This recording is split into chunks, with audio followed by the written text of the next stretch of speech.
From Wish TV and the All Indiana Podcast Network, this is the News 8 Daily 8 Podcast with Wish TV's Kylie Conway. A Wish TV News 8 update. Hi, this is Kylie Conway, and this is your News 8 Daily 8 for Wednesday, September 21st.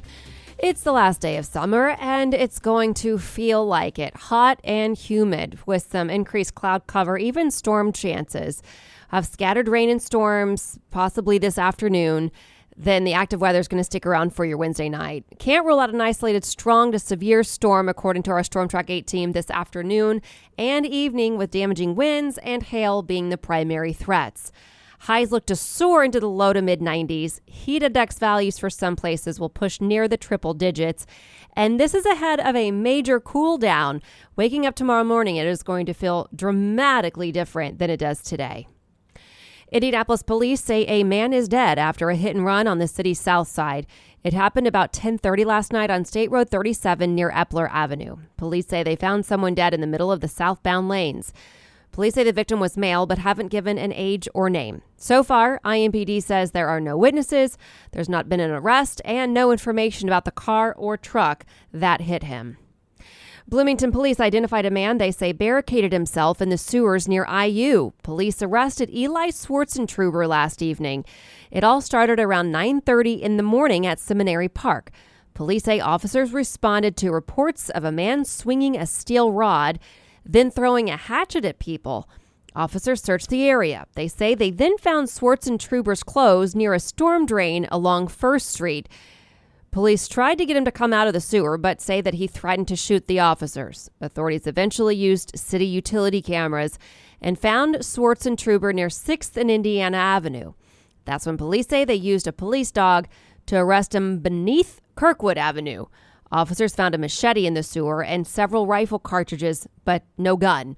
Police say they'll search the sewers in the coming days. IMPD says license plate readers helped track down a stolen truck and the person behind the theft. Around 10:20 yesterday morning, police say someone stole a red Nissan pickup truck from a gas station with a 2-year-old little boy in the backseat. That happened near 34th and Emerson. Shortly after, police tweeted a photo of the truck in question after tracking it on cameras. Officers found the child safe a few hours later. Then, around 8 last night, there was a short chase that led to the suspect's arrest. That happened on Gale Street near 25th and Sherman. Police haven't said where the child was found or anything more about the suspect. Railroad construction has many in Muncie frustrated. They contend it's cutting a key city street to a crawl. The project from Norfolk Southern is preparing the main rail line through the city. Mayor Dan Ridenour says that the city had to convince the company to complete the work in sections instead of all at once. Work along Tillotson Avenue near Ball State and Ball Memorial Hospital is currently causing problems, according to people who use it often. Ridenour says that the city has no control over when or where the construction happens, but he says that the construction is more than halfway complete and with work moving to Yorktown next week. A Purdue aviation expert tells ITmate the FAA made the wrong call by rejecting a request to hire less experienced pilots. Indianapolis-based Republic Airways petitioned to hire co-pilots with 750 hours of flying time if they completed its training program. I talked about this on the podcast yesterday. Now, the current industry standard is double those amounts of hours at 1,500 hours. Republic Airways argues its training is like the military's, which requires less flying time. Purdue professor Mike Suckow tells ITmate that it's not about the number of hours a pilot has, but the type of training they've received. I can put a student in a simulator here, do 50 hours of loft in a simulation program, and take that and compare that with a student that flew 1,500 in the hours in an airplane doing VFR work like flying, and put them in an airline training program. And the one that did the 50 hours of intense, deliberate practice on the skills required to run that level of technology is going to do better, significantly better, faster as well. Suckow says Purdue wants to continue these conversations to make the industry more accessible. He says the school will hold a symposium on the topic in early November. And today the House is set to vote on an election law overhaul. The bill would set new rules for the joint congressional sessions that certify electoral votes in presidential elections. It's a response to the Capitol riot and is aimed at preventing future presidential candidates from trying to overturn the popular election. The Senate is on course to vote on a similar bill next week. The special master in the Mar-a-Lago documents case wants a direct answer from Team Trump. Raymond Deary is tasked with deciding what to do with the files the FBI seized from the former president's estate. Attorneys for Trump have raised the possibility that he declassified the documents labeled classified or top secret, but they've not yet made that formal argument or said which files. Deary says if they don't make their case, he will rule all documents classified. Officials in Delaware are preparing for a potential flight of migrants to arrive in the state. They say flight tracking sites started showing a route from San Antonio, Texas to Georgetown, Delaware overnight Monday. Officials say this flight was expected to arrive yesterday, but it never did. They say they'll continue to prepare just in case it is still on the way. The Delaware Department of Health and Social Services says the governor's office hasn't received any notice from Florida or Texas. If this flight lands in Delaware, it would follow another plane's arrival in Martha's Vineyard last week. Florida Governor Ron DeSantis arranged for nearly 50 migrants to be flown from Texas to Massachusetts, a decision he's been defending, and a Texas county sheriff is investigating the move by DeSantis, calling it a violation of human rights. The Indiana Secretary of State's office says 4.7 million people in Indiana are registered to vote. October 11th is a deadline to register for the November election. You can register online, in person, or through mail. The mayor of Lawrence is calling it a career. Steve Collier says he will not run for a third term. Through a statement, he says he wants to put his family first as he transitions into full retirement. Voters first elected him mayor in 2015. His current term ends next year. He writes that until then, you should expect that I and every member of my team will keep working diligently to keep Lawrence moving in the right direction. Lawmakers say legalizing cannabis in some form is on the table. That's only if they can navigate numerous legal and ethical questions. A State House Study Committee began hearing testimony yesterday. Bankers testified, asking if state regulators will come after them for processing sales of cannabis-related products. The American Cancer Society weighed in, calling for cannabis use to be banned in public places. Lawmakers now have to decide how to regulate cannabis use and how much THC to allow. That's the compound that gives users a high. Lawmakers likely will not draft any legislation until at least December. The Indiana War Memorial Commission says it will cost $7 million to repair crumbling steps at the Soldiers and Sailors Monument downtown. The north side of Monument Circle is blocked off for construction. Indiana War Memorial Executive Director Stuart Goodwin says a faulty drainage system is allowing water to get under the steps and freeze. Goodwin says crews will start on the north side next month. That work will last until June. Then they'll move to the south steps. Goodwin predicts the project will finish up by May of 2024.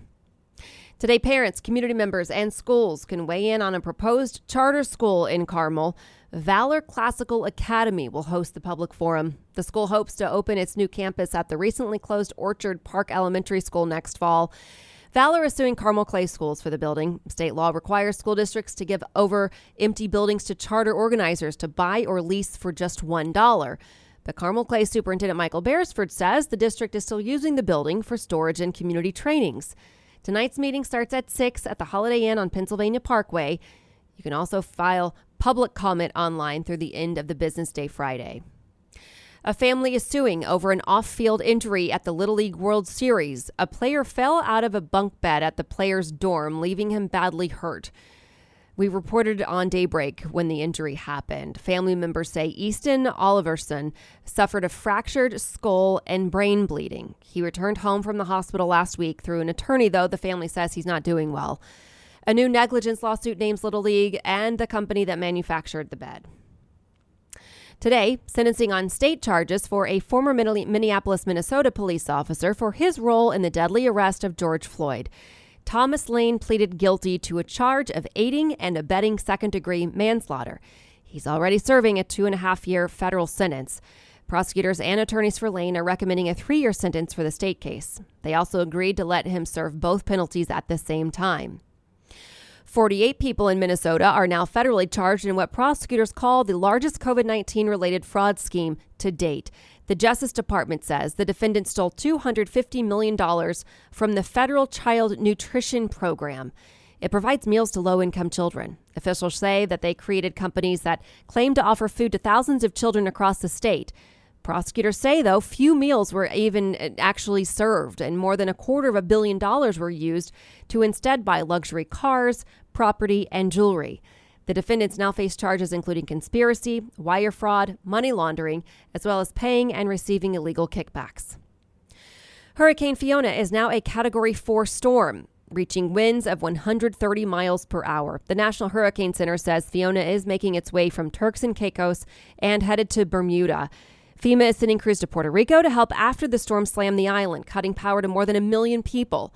Forecasters say parts of the territory could see up to 30 inches of rain by the time this is all over. And this is all happening as much of the island was still trying to recover from Hurricane Maria, which hit more than 5 years ago. Officials in Puerto Rico hope to restore power in a matter of days to the majority of people there, but rescue efforts continue to be impacted across the island. In the war in Ukraine, Russia is adding more people to its armed forces. President Vladimir Putin is announcing the partial mobilization of some 300,000 reservists. The announcement comes as Russia is about to hold votes in regions it controls in the eastern and southern parts of Ukraine, saying the elections will decide if the areas join Russia. Ukrainian leaders say the referendums are a sham. U.S. leaders say that they're part of the Russian playbook. Putin announced the new troop call-ups in a speech to his country in which he also warned that Russia is ready to use all means possible against enemies, adding it's not a bluff. To business headlines, the central bank is widely expected to hike rates by 75 basis points for the third straight time at the end of its policy meeting today. The focus will also update how they'll see inflation and the economy. Increasing interest rates makes debt more expensive. In fact, the average interest rate on credit cards hit 17.96% this month, the highest rate since 1996, according to Bankrate.com. Rents for single-family homes are still higher than they were a year ago, but increases are slowing down. Miami continues to see the biggest gain, with rents up nearly 31% from the year before. Rents for single-family homes were 12.6% higher in July compared with a year earlier, but the gains continue to shrink from the record high seen in April, according to a new report from CoreLogic. A lackluster U.S. harvest this year is setting back efforts to relieve a global food supply. Executives from ADM, Bunge, and other agribusiness told the Wall Street Journal worldwide crop supplies remain tight, and some said at least 2 more years of good harvests in North and South America are needed to ease the pressure. General Motors is going from electric cars to electric grocery carts. The automaker is launching a battery-powered cart designed for grocery delivery. Kroger's been testing the Trace, which is expanding to other retailers, and will be widely available in 2024. This has been your News 8 Daily 8 for Wish TV. I'm Kylie Conway. Online at wishtv.com and follow us on Facebook when you search Wish TV. This is the News 8 Daily 8 podcast with Wish TV's Kylie Conway. A Wish TV News 8 update on demand for even more on demand and on the go. Connect with Wish TV on Facebook at wishtv.com and on the free Wish TV mobile app. Thank you for listening, and be sure to like, subscribe, and follow this podcast for updates every weekday morning on the All Indiana Podcast Network and wherever you get your podcast.